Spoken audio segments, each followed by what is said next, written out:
What is going on, everybody? I hope everyone's having a great week. For those of you that are new to my channel, my name is Black Appeal the Apple Guy, and today I'm going to talk to you about some basic utilities, fresh and new, without having to go out and buying yourself a whole new Mac, because we all know that having to buy a new MacBook or iMac or a MacBook Air can be pretty pricey. So basically, I'm just going to kind of show you some quick utility steps that you can use to keep your hard drive running fast, efficient, and not having to worry about slowing down and kind of, just simply running slow and sluggish. Now, the first utility that I'm going to show you is something that's already native to iMac. So if you have Apple's products and you're not familiar with this, it's not a big deal. I'm going to show you how to access this, and I'm going to just basically show you what it does. So the first thing we're going to do is we're going to run and we're going to hit Launchpad. And then from there, depending on how many apps you have on your computer, on your Mac, you're going to look for a folder that says Other. Now, when you tap on Other, you're going to have all these different types of apps and various programs. What you're looking for is called Disk Utilities. You click on Disk Utilities, and what Disk Utilities does is it's kind of a utility program that kind of checks and makes sure your hard drive is running proficiently and it's running well. And if there's any issues with the hard drive, it will kind of give you some solutions, or you can kind of Google the solutions and kind of go from there. And then you can determine whether if it's more cheaper for you to replace the hard drive or just to buy a whole new Mac altogether.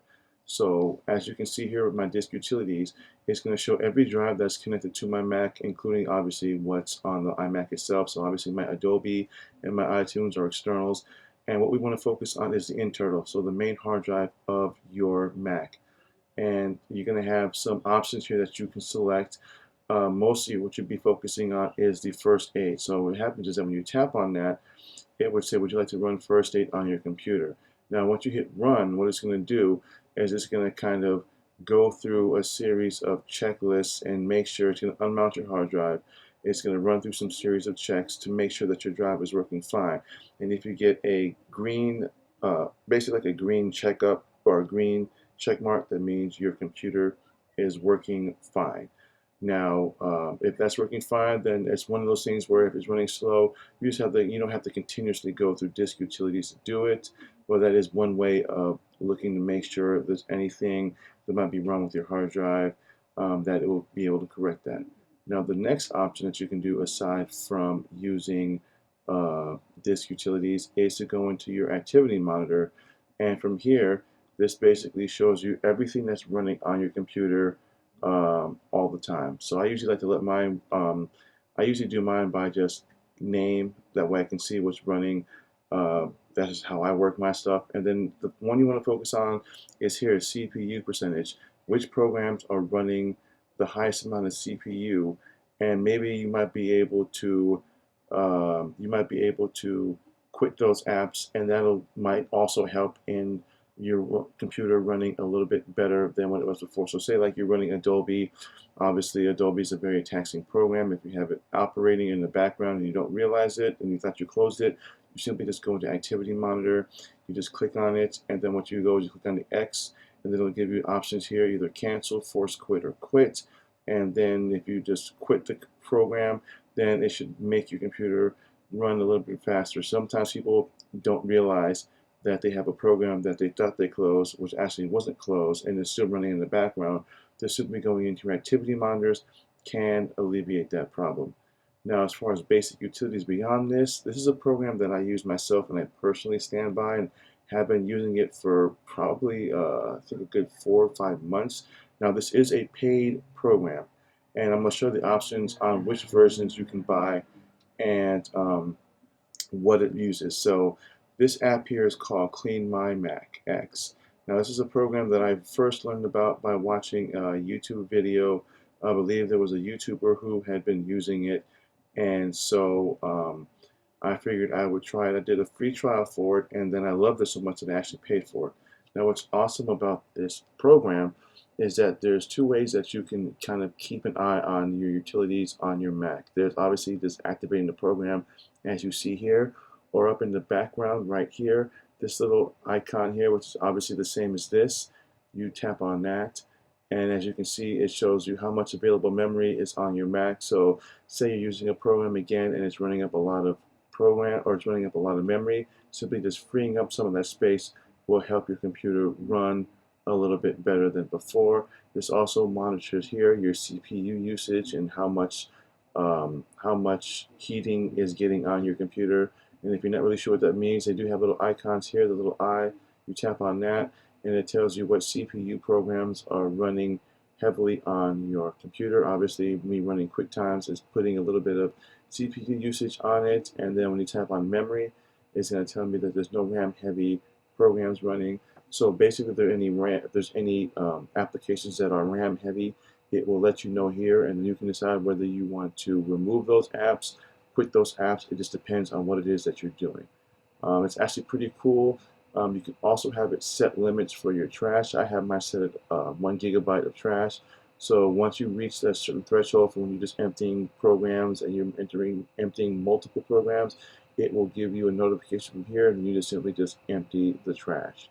So I'm going to show you how this program works, and then I'm going to show you the website where I actually got this. So basically, this is just your all-in-one utilities program. So you obviously have your different sections for doing different options for what you want to do. Simply, I just recommend just using the Smart Scan. It's much easier to do it that way, and if you want to go into the more personalized way, you can do that as well. So basically, what we're going to do is we're just going to hit Scan. And what's going to happen is that it's going to run through a series of programs. It's going to look through cleanup, and then when it's done running, it's going to give me kind of like a readout as to what it cleaned up, what wasn't cleaned up, and what I can do if I want to go beyond what it's showing was cleaned up. Typically, when I have my browser open, it will tell me that that it can't clean up because the browser's open. I usually just simply I just leave that open, and I just generally have it just ignore that.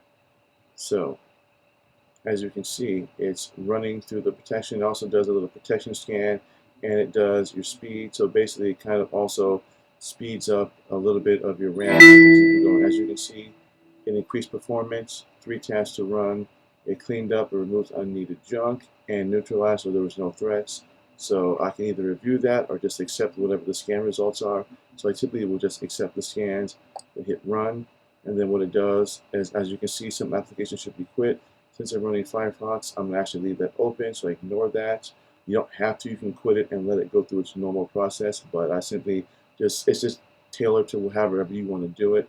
And as you can see, it will run through and optimize my systems. And that is pretty much how that works. As you can see, it's freeing up my RAM.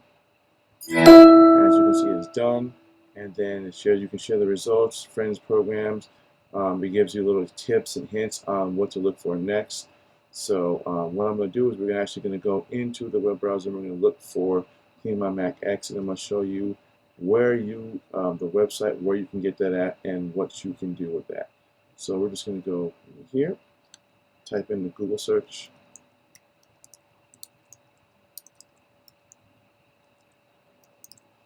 And then from here, it's going to give me a website. And as you can see, CleanMyMac. And then from here, obviously it's a free download. You can do a free download, and this will give you, I believe, I think it was a 7-day trial is what it is. So you can do the 7-day trial, and if you like it, you can actually buy it. But if you decide to buy it, there's 2 different versions of how you can buy this. There's the yearly subscription, and then there's the one-time purchase. I decided to do the yearly subscription myself because there are some things that you can get with the yearly subscription that you don't get with the license.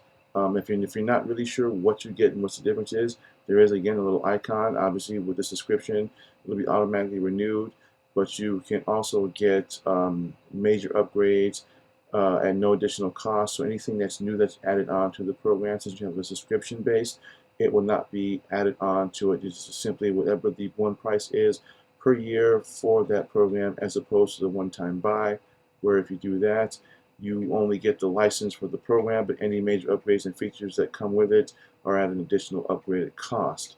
So typically, usually when I mention this to most people, when it comes to using the disk utility app, I tell them it's just beneficiary just to use the subscription for that. And again, you saw how easy it is to simply just activate the program, hit run, let it smart scan, and you don't have to worry about it. You can set and forget it. And then again, you also have a icon in the desktop where you can simply just click on that, and then again, if you're not sure what programs are running if you're not sure what apps are running RAM heavy, you can simply tap on this and it will tell you what applications are running heavy. And then again, all you have to do is free up, and it will free up some of that RAM so that you can continue doing what you're doing.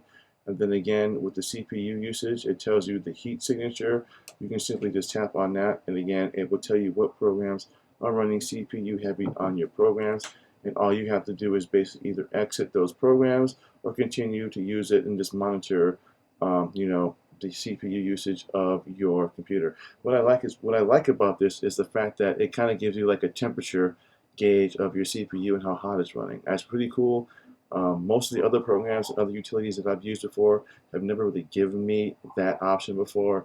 So that is a pretty cool option. It's just one of those things where it may not matter to a lot of people, but everyone's going to be different when it comes to it. But when it comes to utilities, I actually would recommend CleanMyMac, as it's highly recommended. It actually gets good, decent reviews, and I would recommend the 1-year subscription for this. So I'll have a link in the description on this website, and give it a try. So again, I'm going to thank everybody for watching this channel. If this video was helpful, hit the thumbs up, hit the subscribe button, and tag the person has won the GoPro.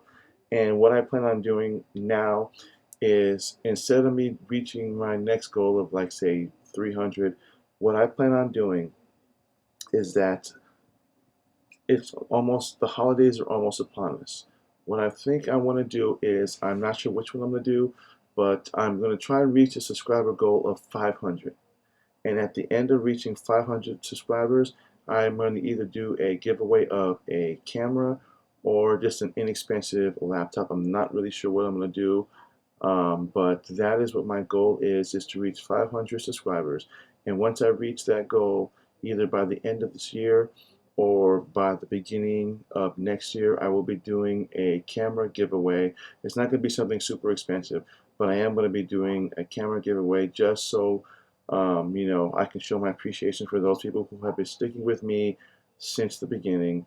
And for those of you who may want to start your own YouTube channel but aren't really sure, what kind of camera you want to get, or you just may not be able to afford a camera right now, but you don't want to use your phone, I might just do the giveaway of a camera. And again, like I said, it's not going to be something super high-end and super sophisticated, but it is going to be something nice that you can use.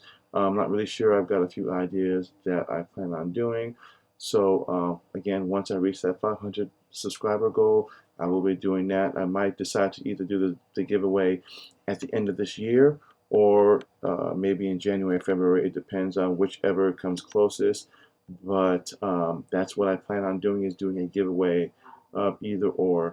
And once I reach 500 subscribers, then I will reveal which one I'm going to do. And then that lucky subscriber will be getting either or, and I will contact them via either DM them, depending if you have your social media link that I can contact you, whether it's Twitter or Facebook or Instagram. I will give them a DM and let them know that they won. So again, I want to thank everybody for watching. This is Black Efficantly, the Apple Guy, and I hope everyone has a great week.